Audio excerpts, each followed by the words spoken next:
I never believed in curses. Not in spirits, not in bad energy, none of that. I'm a civil engineer. I work with structural calculations, weight, density, material resistance. My life has always been about what can be measured. But there are things that happen that you can't fit into any spreadsheet. This is one of them. This happened between 2019 and 2021 in a small town in the interior of Minas Gerais, Brazil, called São Gonçalo do Rio Abaixo. My wife Amanda and I had just bought our first house. It was an old construction from 1948 with high ceilings, hardwood floors, and that old wood smell that we associate with solidity, with history. The house had belonged to a traditional family in the region, the Carvalhos, and had been abandoned for about 5 years before we bought it. The price was too good to be true, but the realtor said it was just because the last owner had died without heirs and the city wanted to get rid of the property quickly. We signed the contract in March 2019. I remember that day. It drizzled all day long.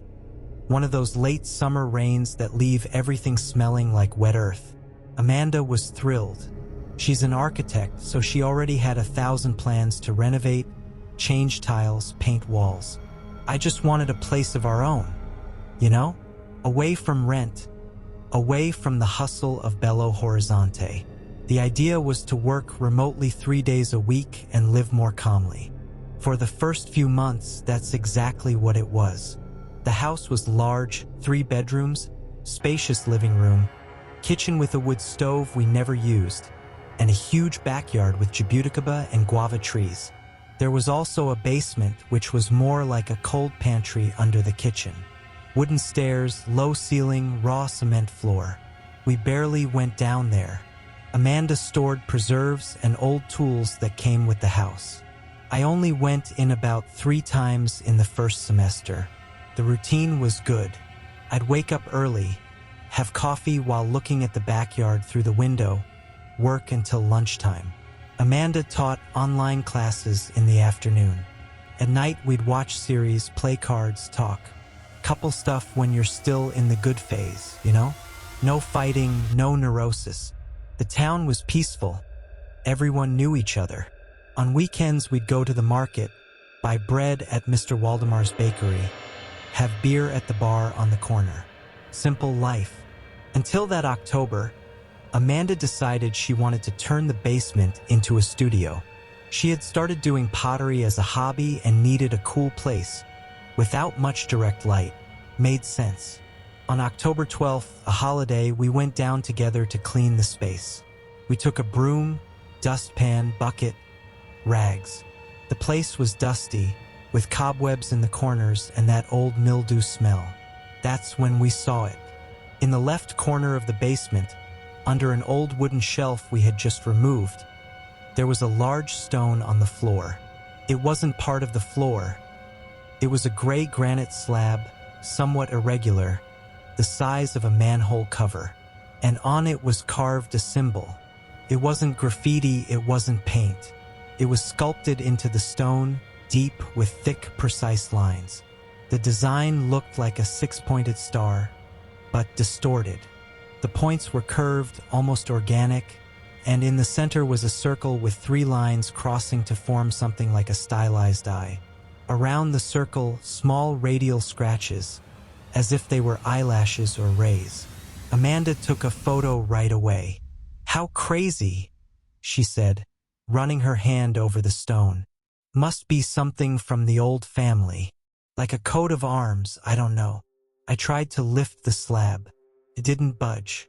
It seemed cemented to the floor or very heavy. I knocked with my knuckles. Hollow sound.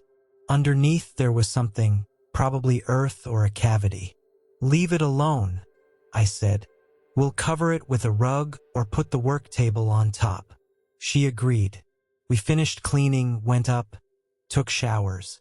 That night I ordered pizza and we watched movies until late. I didn't think about the symbol anymore. If I had known what that would trigger, I would have torn out the stone that same day and thrown it in the river. The first strange thing happened 3 days later. I was working in the makeshift office we set up in the second bedroom. It was a Tuesday, around 10 a.m., clear sky, dry heat. I was in the middle of a video conference when I heard a noise coming from below, a dragging sound, like someone was moving heavy furniture downstairs. I muted the microphone and paid attention. Silence. I turned it back on, continued the meeting. 5 minutes later, the noise returned. Louder, deep, continuous, clearly coming from the kitchen or the basement. I ran down. Amanda had gone out to buy supplies in town. The house was empty. I went straight to the kitchen. Nothing. I opened the basement door, turned on the light. Everything in place. The stone with the symbol was still there, in the corner, under the new shelf Amanda had put up. I went back up. Didn't hear anything else. I thought it was pipes, foundation settling, those things old houses do. But I was bothered. That night, I told Amanda. She laughed. "Honey, this house is almost 100 years old. Must be woodworking, wind on the tiles." Made sense. I let it go. But the noise came back. Always in the morning, always when I was alone. Always coming from below. And it always stopped when I went down to check. On Thursday of that week, Amanda went down to the basement to get a can of paint. When she came back, she was pale. "Did you move the stone?" she asked. "What stone?" "The one with the symbol." I went down with her. The granite slab was still in the same place. But now, around it on the cement floor, there were thin scratches, gouges, as if someone had tried to lift the stone with something pointed and slipped several times. We looked at each other. "It wasn't me," I said. "You?" She shook her head. There was no one else in the house. The doors were locked. The windows closed. At that moment, I still thought there was an explanation. I was completely wrong. In the following days, we started to notice other things. The temperature in the basement changed. Before it was cool, now it was freezing. Even with the October heat outside, going down those stairs was like entering a refrigerator. Amanda complained, said she couldn't work down there anymore. I bought a thermometer. It read 11 degrees Celsius. In the rest of the house, 28. There was no forced ventilation, no new gap. It didn't make sense. Besides that, the things we stored there started to disappear. First, it was a can of paint, then a hammer, a box of nails, small things. We thought we had taken them upstairs and forgotten, but when we looked, they weren't anywhere. On October 22nd, Amanda found the paint can.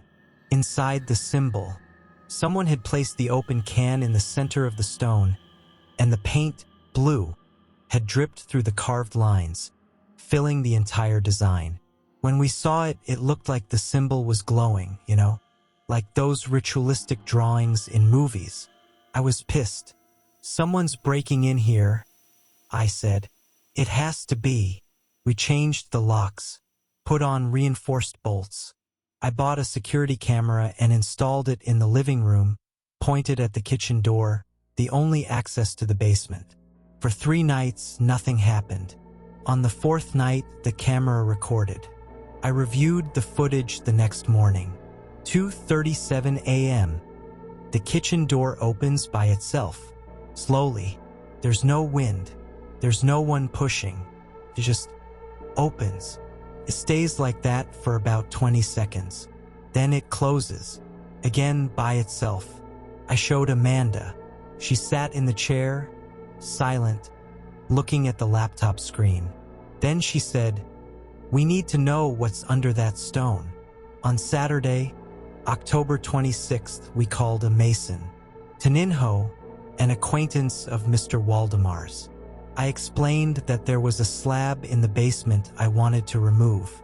I didn't mention the symbol or the rest. I just said I wanted to see what was underneath. Taninho went down, looked, tapped lightly with the sledgehammer.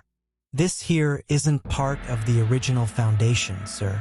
It was placed later, and it's got good mortar, huh? It's gonna take work." He worked all morning. Sledgehammer, chisel, crowbar. The stone was really cemented to the floor with a thick layer of old mortar. When he finally managed to loosen it, he and I lifted the slab. Must have weighed about 80 kilos. Underneath was a hole, square, about a meter on each side and half a meter deep. Loose earth, and in the earth, wrapped in a rotten cloth that was more dust than fabric, there was a wooden box. Taninho crossed himself. "Look, boss, I'm not touching that. That's bad stuff." He went up, grabbed his tools, and left. We paid, thanked him. We were alone. I took out the box. It was small, about the size of a shoebox, made of dark wood, almost black, heavy. It had rusty hinges and a simple lock, which broke when I forced it. Inside, bones. Small bones. They weren't human, I knew that. Maybe from a bird or a rat. Along with them, 3 melted black wax candles, a handful of red earth, an old silver coin I didn't recognize, and a folded paper, fragile, yellowed. Amanda carefully opened the paper. The ink was faded, but readable. It was a list of names, 7 names, written by hand in old, elaborate script. I didn't recognize any of them. Below the names, a phrase in Latin, Legatus est non evociter. I don't speak Latin, but Amanda translated on her phone. It is bound. It must not be summoned. We looked at each other. What the fuck is this? I muttered. If we had understood the warning, maybe we could have avoided what came next. We didn't know what to do. Putting the box back seemed wrong, but we also didn't want it inside the house. We decided to store it in the back shed, locked up. We put the stone back in place, just pushing it over the empty hole. We didn't cement it again. Amanda said it seemed like a seal and that we shouldn't redo it. That night, neither of us could sleep properly. I woke up at least 3 times, always with the feeling that someone was walking in the hallway. But when I turned on the light, there was no one. Amanda had a nightmare. She told me in the morning while having coffee. She dreamed she was in the basement, and the stone had opened by itself. Black smoke came out from inside, dense, rising and taking human form. It had no face, but it had hands, and those hands touched her, ice cold, as if they were looking for something. I tried to calm her down, but the truth is I was scared too. In the following days, the house changed. The smell was the first sign, a sweet and rotten odor that appeared without warning. Sometimes in the living room, sometimes in the bedroom. Never lasted more than a few minutes. We turned everything upside down looking for a dead rat, clogged pipe. Nothing. Then came the sounds. Footsteps upstairs when we were downstairs. Doors slamming by themselves. Once, Amanda was in the shower and heard someone knocking on the bathroom door. 3 knocks. Hard. She screamed my name. I was in the kitchen. I ran upstairs. There was no one. The camera kept recording. And every night between 2 and 3 a.m., the basement door would open. Always at the same time. Always slowly. And it always closed by itself after a few seconds. I started feeling sick. Constant headache, nausea, shortness of breath. I went to the doctor, normal blood pressure, normal tests. He said it was stress. Told me to rest. Amanda lost 5 kilos in 2 weeks. She said she felt like she was being watched. Always. Even when she was alone. Especially when she was alone. We started sleeping with the light on. And then, on the night of November 9th, everything got worse. I woke up with Amanda shaking me.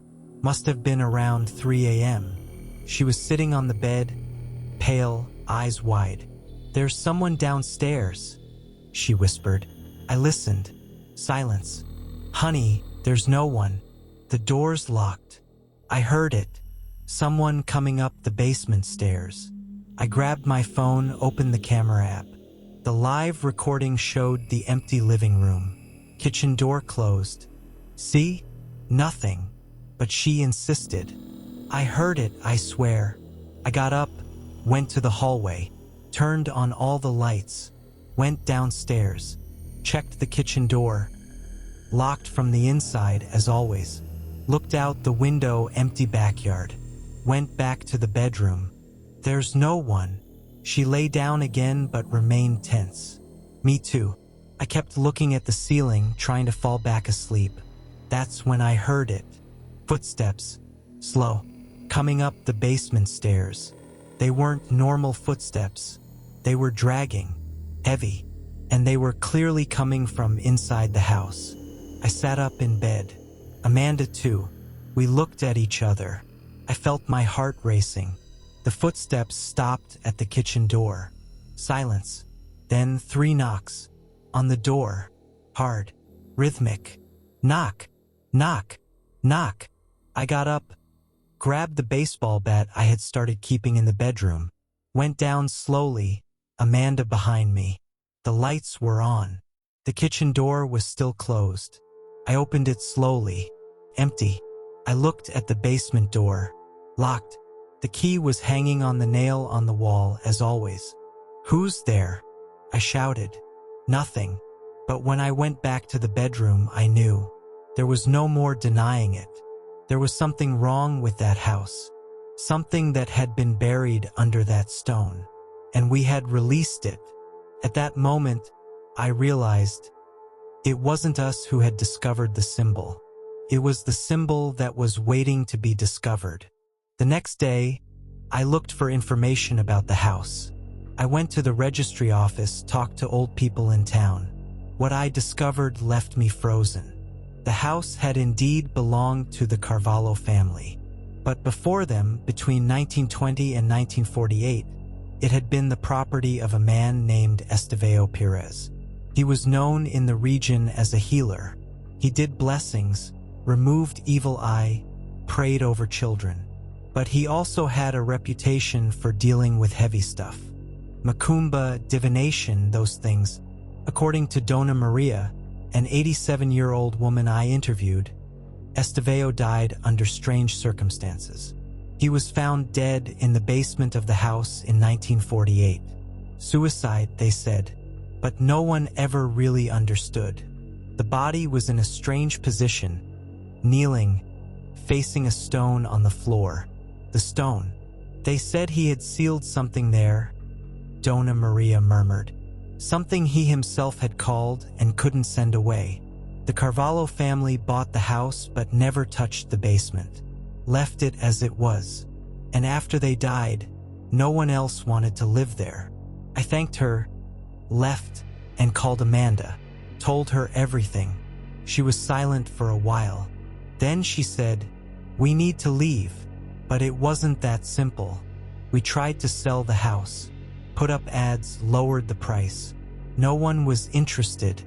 The few people who came to visit left quickly, with vague excuses. It's not quite what we're looking for.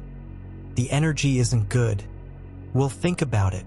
Meanwhile, things at home were getting worse. Amanda started having nightmares every night. Always the same one.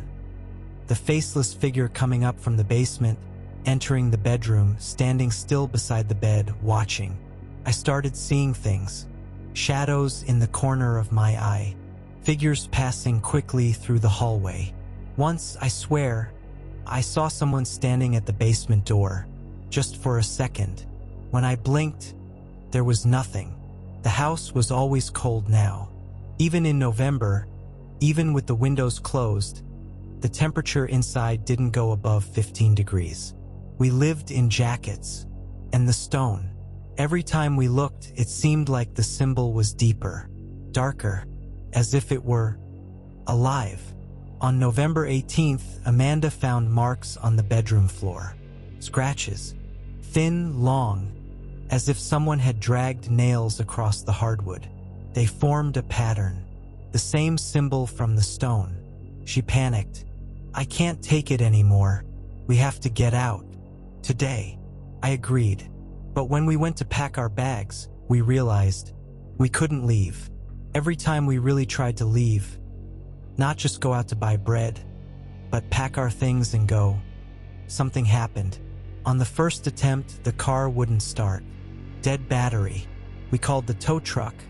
But when the guy arrived, the car started normally. It's working fine, sir. Must have been a bad connection. The second time, Amanda got sick. Vomiting, dizziness, fever. I was going to take her to the hospital, but when we left the house, she got better. Right away, we went back and she got sick again. The third time, I locked the door, put the bags in the car, sat at the wheel, and I couldn't start the engine. Not because it was broken. I simply couldn't turn the key. My hand wouldn't obey. I sat there, sweating cold, trying to force it, and nothing. I got out of the car, went back to the house. Then my hand went back to normal. Amanda was crying. He doesn't want us to leave. We didn't say the name, but we both knew. Whatever Estevao Perez had sealed in that stone was loose now, and it was keeping us there. On November 21st, I made a decision. If we couldn't leave, we needed to reverse what we had done. I went down to the basement, alone. Amanda didn't want to go. I took the wooden box we had stored in the shed. I removed the stone from its place again. This time it was easier, as if it were lighter. I put the box back in the hole, covered it with earth, put the stone back, and then I did what I thought had to be done. I got a black candle, bought at the market, in the religious items section, lit it, placed it on top of the symbol, and I spoke out loud, "Estevao Perez, if you're here, I apologize. We didn't know." Sealed again. "Please, leave us alone." The candle went out by itself. No wind, nothing, and the temperature in the basement changed. It got hot, stuffy, oppressive. I ran upstairs. That night, for the first time in weeks, nothing happened. No noises, no footsteps, no nightmares. We slept through the night. The next day, we managed to leave. We put the essentials in the car and went to Belo Horizonte to stay at Amanda's mother's house for a few days. We didn't go back. We left the house, stopped paying the mortgage, lost the property to the bank. We didn't care. 2 months later, in January 2020, the house was auctioned. A couple from Sao Paulo bought it. I even thought about warning them, but what was I gonna say? "Look, there's a cursed symbol in the basement." They'd think I was crazy. I just hope they never touch the stone. If you like this video, make sure to hit that like button and subscribe for more.